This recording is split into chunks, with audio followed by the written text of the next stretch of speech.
إن الحمد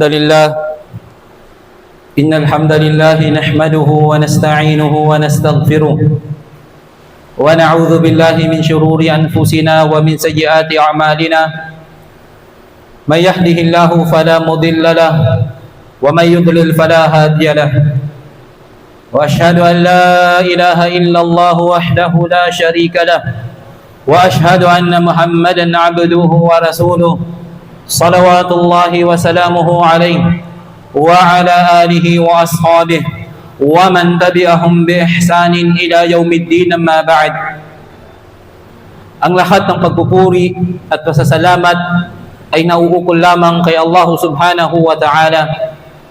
Pinupuri natin at pinapasalamatan ng Allah subhanahu wa ta'ala at sa Kanya lamang tayo umaasa, humihingi ng tulong at kapatawaran mula sa ating mga pagkakasala. Tayo ay nagpapakupkup kay Allah mula sa kasamaan ng ating mga sarili at sa kasamaang dulot ng ating mga pagsuway sa Kanya. Katotohanan na sino mang patnubayan ni Allah subhanahu wa ta'ala sa matuwid na landas sa pananampalatayang Islam ay walang sino man ang maaaring makapagligaw sa Kanya. At sino mang hayaan ni Allah subhanahu wa ta'ala sa pagkaligaw sapagkat ayaw niya ng patnubay ay walang sino man ang maaaring makapaggabay sa Kanya. Ako ay sumasaksi na walang ibang Diyos na karapat dapat sambahin maliban lamang ang Allah. Siya lamang at wala siyang katambal. At ako rin ay sumasaksi na si Propeta Muhammad sallallahu alaihi wasallam ay alipin at huling sugo ni Allah subhanahu wa ta'ala. Nawa ang pagpapala, kapayapaan at pagpugay ni Allah ay mapasa ating mahal na Propeta Muhammad sallallahu alaihi wasallam, sa kanyang mga pamilya, sa kanyang mga sahaba at sa lahat ng mga Muslim na tumatahak sa matuwid na landas hanggang sa huling araw. Mga kapatid, sa pananampalatayang Islam, pinapayuhan ko ng aking sarili at gayon din kayo na matakot kay Allah subhanahu wa ta'ala.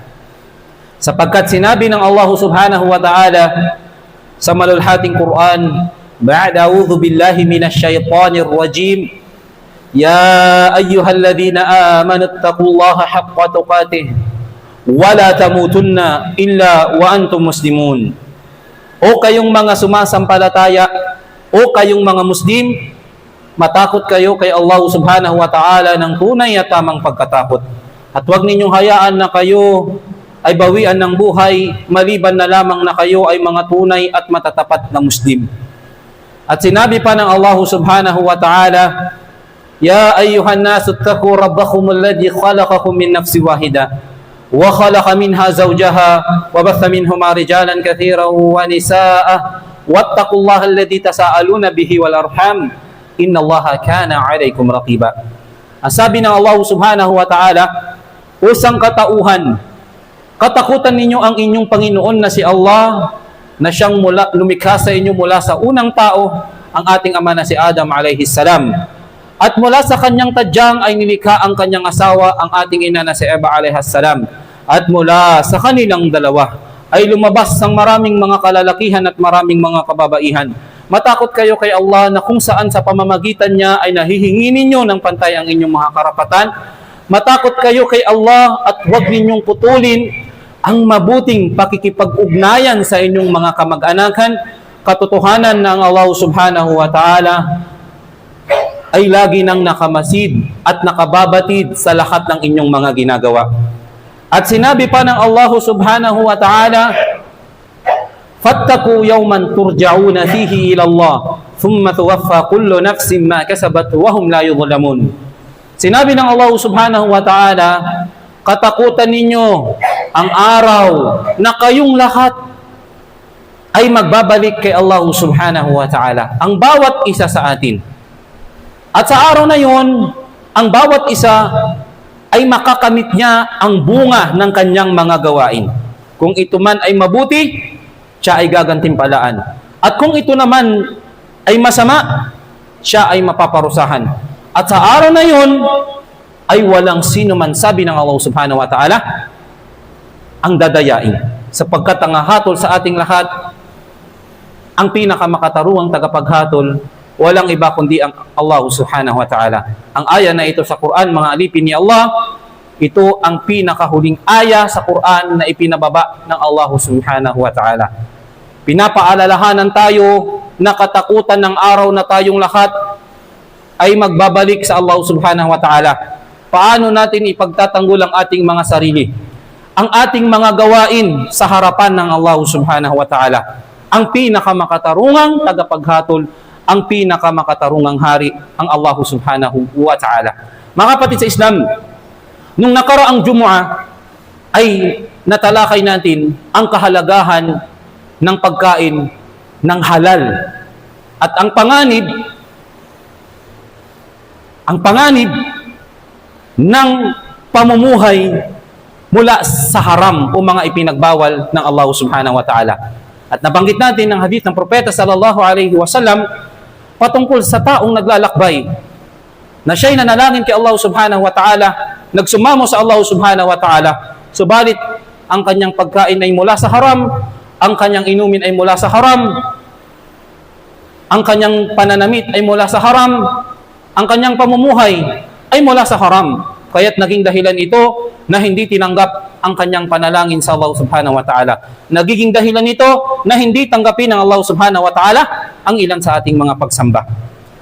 At ngayon naman mga alipin ng Allah subhanahu wa ta'ala, mga kapatid sa pananampalatayang Islam, ay nais muli nating ipaalala ang hadith ng Propeta Muhammad sallallahu alaihi wasallam patungkol naman nito sa ating paghahanda sa ating libingan, patungkol sa tatlong gawain na kung saan ang gantimpala nito ay patuloy nating mapapakinabangan hanggang sa ating mga libingan, hanggang sa pagpanaw natin dito sa ibabaw ng mundong ito. Kaya't maaari nating tanungin ngayon mismo ang ating mga sarili, kung tayo ba ay lilisan sa ibabaw ng mundong ito at tayo ay babawian ng buhay, ano na kaya ang ating mga gawaing na ihanda para sa ating libingan?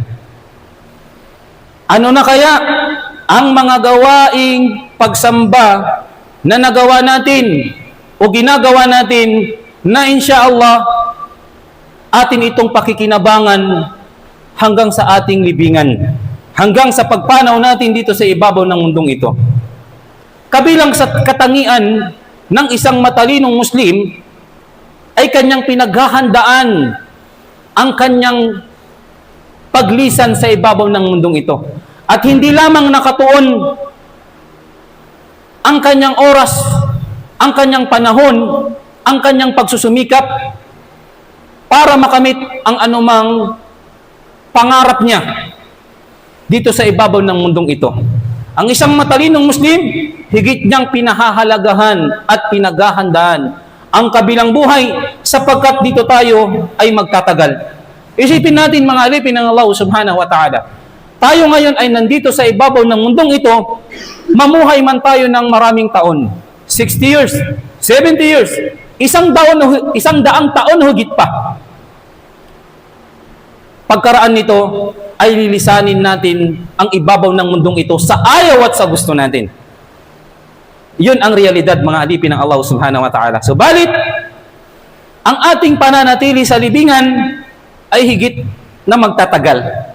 Ilang libong taon, ilang daang libong taon o ilang milyong taon, napakarami sa mga tao nandoon sa kanilang libingan.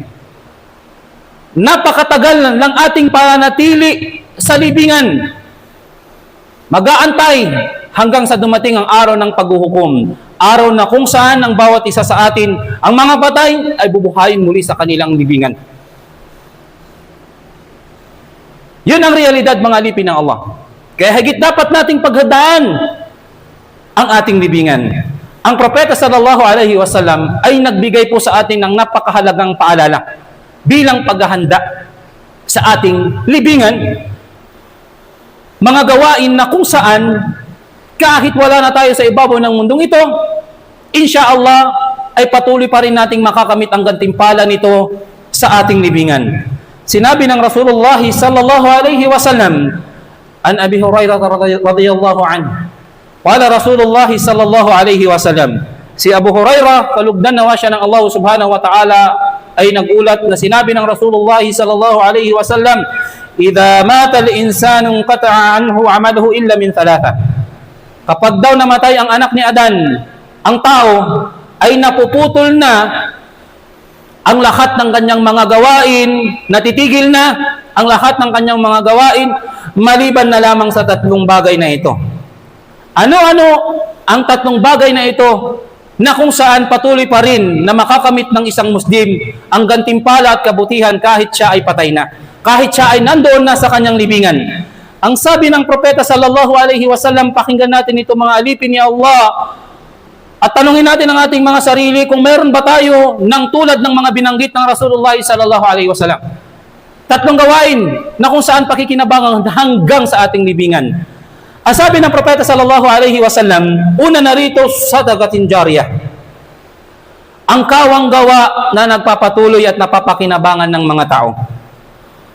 Wa ilmin yantafa'u bih, at kaalaman na kung saan naituro at nagdudulot ng pakinabang benepisyo sa mga tao. Pangatlo, aw waladin salih yad'u lahu, o isang mabuting anak, matuwid na anak na nananalangin sa kanyang magulang. Itong tatlong gawain na ito, mga kapatid, sa pananampalatayang Islam, kapag namatay ang tao, ay napuputol na ang kanyang mga mabubuting gawain maliban sa tatlong ito. Sabi ni Imam An-Nawawi rahimahullah sa kanyang syarh, sa kanyang pagpapaliwanag ng kahulugan ng hadith na ito ng propeta sallallahu alaihi wasallam, sabi niya, in qata'a anhu amaluhu, napuputol na ang kanyang gawain. Ang ibig sabihin nito, sabi niya, ay hindi siya makakadagdag ng bagong mabubuting gawa dahil natapos na. Dahil natapos na ang mga panahon ng paggawa niya dito sa ibabaw ng mundong ito. Wala nang maidadagdag pa.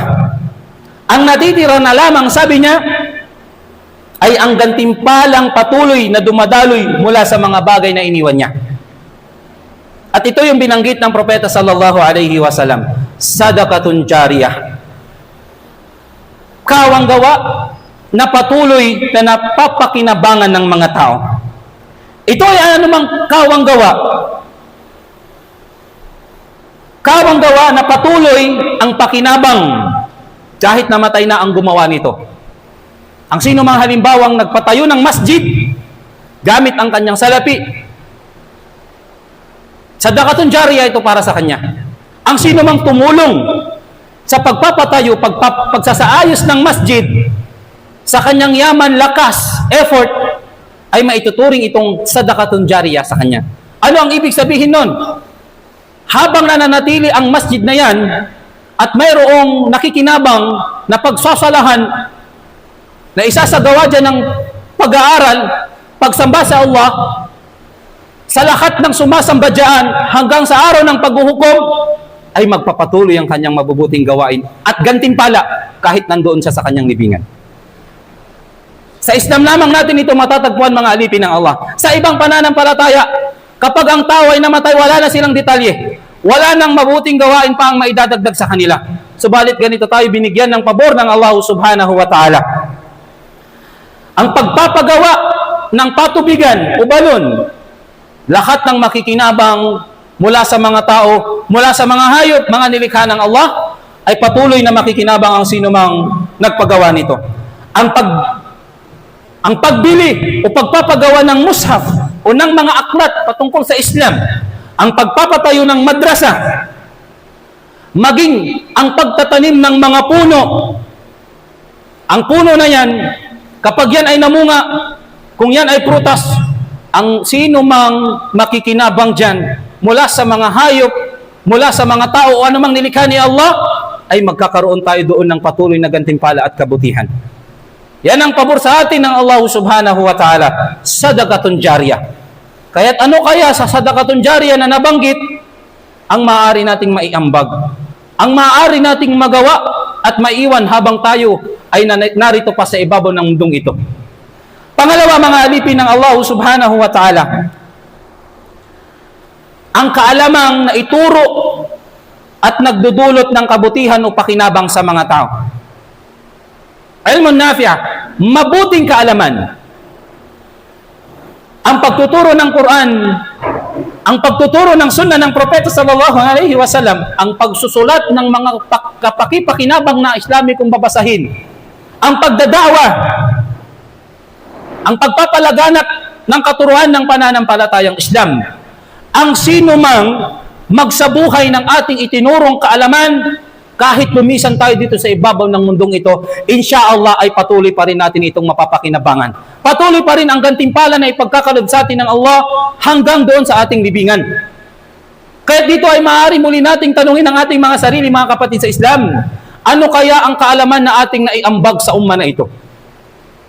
Kabilang ba tayo sa mga nagpapalaganap ng katuruan ng Islam o patuloy pa rin tayo hanggang ngayon sa mga nakikinig lamang ng mga aral ng Islam at hindi naman ito na ibabahagi sa iba? Ang sabi ng propeta sallallahu alaihi wasallam, man dalla ala al-khair, sino man ang mag-anyaya sa kabutihan, ay magkakaroon siya ng gantimpala sa sino mang sumunod sa kanya. Layan kus, walang bawas. Nagturo tayo kung paano magsala sa mga bagong balik Islam. Tinuruan natin sila ng tamang kaalaman sa Islam at sinabuhay nila yon. Habang isinasabuhay nila yon, ay meron tayong bahagi sa gantimpala. Pareho sa gantimpala ng sino mang sumunod. Walang bawas, sabi ng propeta sallallahu alaihi wasallam. Subalit sa kabilang banda naman, ang sino mang mag-anyaya sa kasamaan, sa kasalanan, ay magkakaroon din siya ng parehong kasalanan at kasamaan sa sino mang sumunod sa kanya. Walang bawas. Kapag nag-anyaya ang isang tao sa ibang tao na gumawa ng kasamaan, ang sino mang sumunod sa kanya ay magkakaroon siya rito ng bahagi ng kasalanan. Kaya ganito tayo tinuruan ng propeta sallallahu alaihi wasallam. Kung nais nating mapakinabangan o magkaroon ng karagdagang kabutihan, kahit pa nandoon na tayo sa ating libingan, mag-aral tayo ng Islam. At ituro natin ito sa mga tao sapagkat ang sino mang sumunod nito at sumunod doon sa tinuruan natin, bahagi pa rin tayo ng gantimpala kahit pa nandoon na tayo sa ating libingan. Ganyan kaganda, mga alipin ng Allah, ang katuruan ng ating pananampalataya. Kahit lumisan na tayo sa ibabaw ng mundong ito, ay meron pa tayong kabutihang mapapala kapag ginawa natin ang mga gawaing ito na itinuro sa atin ng mahal na propeta Muhammad sallallahu alaihi wasallam. Pangatlo, waladun salih, mabuting anak na nananalangin sa kanyang magulang. Ipinapanalangin niya ang kanyang magulang ng kapatawaran at awa sa Allah subhanahu wa ta'ala. Kaya't ito ay dakilang biyaya para sa mga magulang na binayaan sila ng mga matutuwid na anak at ito'y nadisiplina nila ayon sa Islam, lumaking may kaalaman at may takot kay Allah subhanahu wa ta'ala. Ang ganitong uri ng mga anak ay napakalaking investments para sa mga magulang. Sapagkat kapag ang isang anak ay lumaking may kaalaman at may takot kay Allah, tandaan natin, mga alipin ng Allah, hindi magkakaroon ng tunay na takot kay Allah ang ating mga anak kung hindi nila kilala si Allah, kung hindi nila alam ang Islam. Kaya ano ang dapat na gawin ng mga magulang? Magsumikap sila na matuto ang kanilang anak ng Islam, na maging matatakutin ito sa Allah subhanahu wa ta'ala, ang kanilang mga anak. Sapagkat ang anak ay maaaring biyaya sa Allah at maaaring dakilang pagsubok din ito mula sa Allah subhanahu wa ta'ala. Kung sila ay naging masunurin, insyaallah, kung sila ay naging maalam at matatakutin kay Allah, insyaallah, maging sa ating libingan, mapapakinabangan natin yan. Mapapakinabangan natin ang ating mga anak. Kaya ang isang magulang, ito ay paalala na hindi lang dapat siya nangangarap ng mabuting buhay para sa kanyang anak sa ibabaw ng mundong ito, na matapos siya sa samot-saring kurso dito sa ibabaw ng mundong ito, na inaakala niya na magiging dahilan na siya upang ang kanyang anak ay maging mas successful o maging matagumpay. Totoo, hindi naman haram na mag-aral sila ng pagiging doktor, pagiging guro, pagiging engineer. Subalit ang katotohanan, mga kapatid sa Islam, ang mga bagay na yan, para sa mga magulang, kung nagkaroon sila ng mga ganyang anak, mapapakinabangan lamang nila ang kanilang anak dito sa dunya. Maaring mabigyan siya ng magandang buhay ng kanyang anak. Subalit pagdating naman sa kabilang buhay, paano na kaya? Kung ang ating mga anak ay hindi marunong magsala, paano na kaya kung ating mga anak ni Fatiha hindi niya mabanggit, hindi niya mabigkas? Paano na lang kayong ating mga anak lumalaki na walang kaalaman sa Islam? Paano na kaya na lumalaki yung ating mga kabataan ngayon na imbis mag-aral ng Islam, ay nagiging abala sila sa mga walang kwentang bagay? Kaya nasa mga magulang din ito, mga kapatid sa Islam. Al-jazaa min al-jinsil a'mal. Ang gantimbala ay depende sa ating gawa, depende sa ating pagsusumikap. Kung ang magulang nagsumikap siya na ang kanyang anak ay matuto sa Islam, maging matatakutin kay Allah, insyaAllah makakamit niya ang gantimpala nito hanggang doon sa kanyang libingan. Subalit, kung hindi naman nagsusumikap ang mga magulang na matuto ng Islam ang kanilang anak, na maging reliyoso ang kanilang mga anak, ay wala siyang aasahan sa kanyang libingan. Sa dunya maaari, pero sa kabilang buhay, hindi siya magkakaroon ng pakinabang doon mula sa kanyang naiwang anak. Kaya ito yung paalala sa atin ng mahal na propeta Muhammad sallallahu alaihi wasallam. Mga kapatid sa Islam, sinabi ng Allah subhanahu wa ta'ala, wa an laysa lil insani illa ma sa'a. Sinabi ng Allah subhanahu wa ta'ala, at ang tao ay wala siyang ibang makakamit maliban na lamang sa anumang kanyang pinagsumikapan. Kung ating pinagsumikapan ay kabutihan, makakamit natin ang gantimpala nito. Subalit, kung ang pinagsumikapan ng isang tao ay kasalanan, pagsuway kay Allah, ay makakamit niya ang kaparusahan nito sa araw ng paghuhukom. Kaya ito yung tatlong bagay, mga alipin ng Allah subhanahu wa ta'ala, na tinuruan tayo ng propeta sallallahu alaihi wasallam na ating paghandaan at maisagawa habang tayo ay nasa ibabaw ng mundong ito. Magkaroon tayo insyaAllah ng sadaqatun jariyah, kawang gawa na mapapakinabangan ng mga tao. Pangalawa, kaalaman na napapakinabangan na ituro sa mga tao.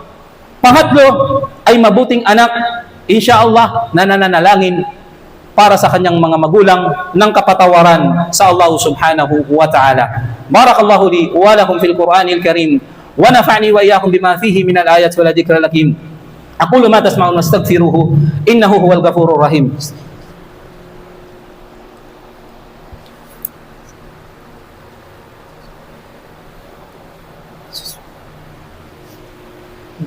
Bismillahirrahmanirrahim. Alhamdulillahi rabbil alamin. Wassalatu wassalamu ala Rasulillah. Asyhadu an la ilaha illallah wahdahu la syarika lah wa asyhadu anna Muhammadan abduhu wa rasuluh.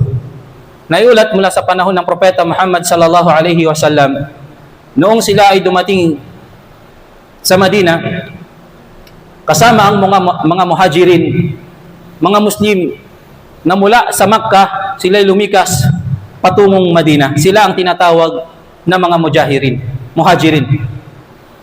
At sa panahong iyon ay kakaunti ang pinagkukuhanan ng inuming tubig. At ang pinakamainam na patubigan o balon ay ang balon na tinatawag na rumah. Ngunit ito ay pag-aari ng isang lalaki na nagbebenta ng tubig sa mga tao. Kaya ninais ng propeta sallallahu alaihi wasallam na magkaroon ang mga Muslim ng libreng tubig.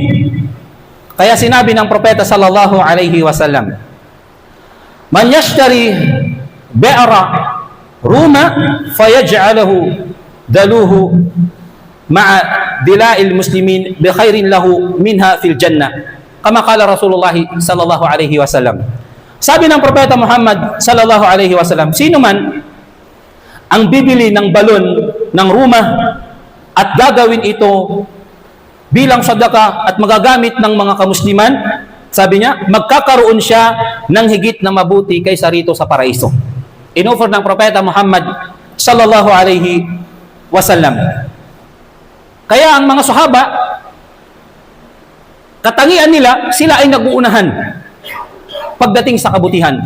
Si Uthman bin Affan radiyallahu anhu ay tumugon sa panawagan na ito ng propeta Muhammad sallallahu alaihi wasallam. Nung una ay binili niya ang kalahati ng balon na iyon para sa mga kamusliman. At kinalaunan ay binili niya ang buong balon na iyon at ginawa niya ito bilang wakaf para sa mga kamusliman. Libre para sa mga kamusliman. Ay mga kapatid sa Islam, ang ginawa ni Uthman bin Affan na pagbili doon sa balon na iyon upang pakinabangan ng mga kamusliman ay isang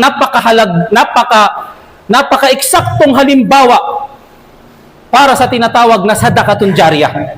Sapagkat ang sino mang umiinom doon sa tubig na nagmula sa balon, ang sino mang nakikinabang doon hanggang sa ito ay patuloy na dumadaloy, hanggang sa patuloy itong mayroong tubig, ay patuloy din ang kanyang gantimpala.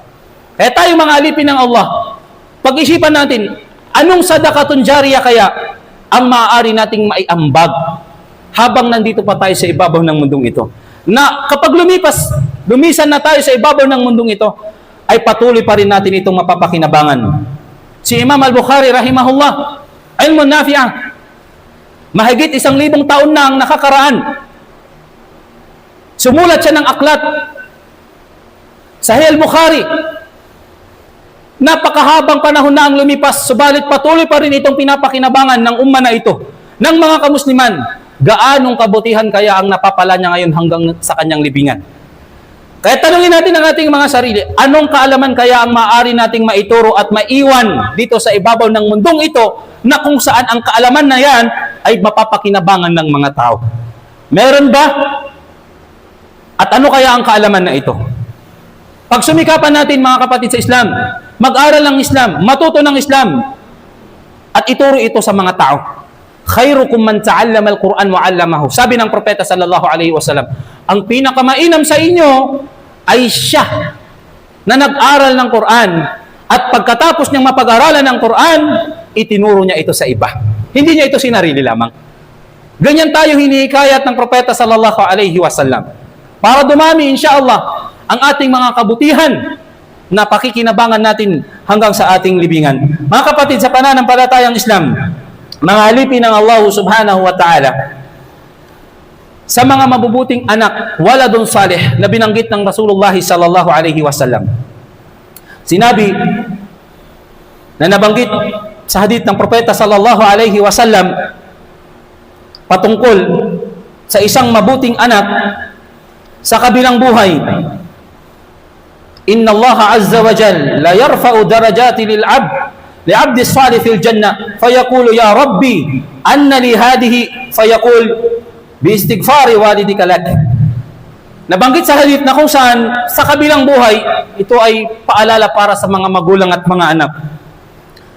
Katotohanan, itinataas ng Allah subhanahu wa ta'ala ang antas ng isang mabuting alipin sa paraiso. Kaya't sasabihin ng alipin na iyon, o aking Rabb, Ya Allah, paano ko natamo ang antas na ito? Sasabihin sa kanya, dahil sa paghingi ng kapatawaran sa iyo ng iyong anak. Mga kapatid sa pananampalatayang Islam, hindi ba magsisilbing inspirasyon ito sa mga magulang? Hindi ba magsisilbing encouragement ito para sa mga magulang na turuan ng kanilang mga anak habang nasa murang edad pa? Hikayatin ang kanilang anak na mag-aral at matuto ng Islam. Disiplinahin ang kanilang mga anak ayon sa katuruan ng Islam. Nang sa ganun, insyaallah, kapag sila'y lumaking may takot kay Allah, lumisan man tayo dito sa ibabaw ng mundong ito, hanggang sa libingan ay mayroon pa rin tayong pakinabang sa kanila. Sa Jannah, itataas ang inyong antas. At magtataka ka, bakit itinataas ang iyong antas? Ang sasabihin sa iyo, dahil yan sa iyong anak na nananalangin ng kapatawaran para sa iyo. Kaya mga alipin ng Allah subhanahu wa ta'ala, mga kapatid sa pananampalatayang Islam, itinuro sa atin sa banal na Quran ang panalangin para sa ating mga magulang. Rabbighfirli wa liwalidayya warhamhuma kama rabbayani saghira. Nabanggit ito sa banal na Quran na kabilang sa dapat ipanalangin ng isang anak para sa kanyang magulang. O aking Panginoon, patawarin mo ang aking mga magulang. Kaawaan mo ang aking mga magulang tulad kung papaano nila ako kinaawaan. Tulad ng pagpapalaki nila sa akin nung ako ay bata pa. Kabilang yan sa mga panalangin dapat ipanalangin ng isang anak sa kanyang magulang. Lalo na kapag sila ay mga Muslim. Kapag sila ay hindi pa Muslim, sila ay ipanalangin natin ng gabay mula sa Allah subhanahu wa ta'ala. Subalit ang ating mga magulang, na namatay na hindi Muslim o wala sa pananampalatayang Islam, ay pinagbawalan tayo ng Allah subhanahu wa ta'ala na sila'y ipanalangin ng kapatawaran. Bagkus, ang ating magagawa sa mga panahong ito, kung sila ay hindi Muslim, ipanalangin natin sila ng gabay sa Allah subhanahu wa ta'ala. At kapag sila naman ay namatay na Muslim, ay huwag tayong titigil na ipanalangin sila ng kapatawaran at awa sa Allah subhanahu wa ta'ala. Mga kapatid sa pananampalatayang Islam, bilang panghuli, nabanggit sa hadith na sinabi ng propeta sallallahu alaihi wasallam, al-qayyisu man dana nafsahu wa amila lima ba'da al-maut wal ajizu man ittaba'a nafsahu hawaha wa tamanna 'ala Allahi al-amani.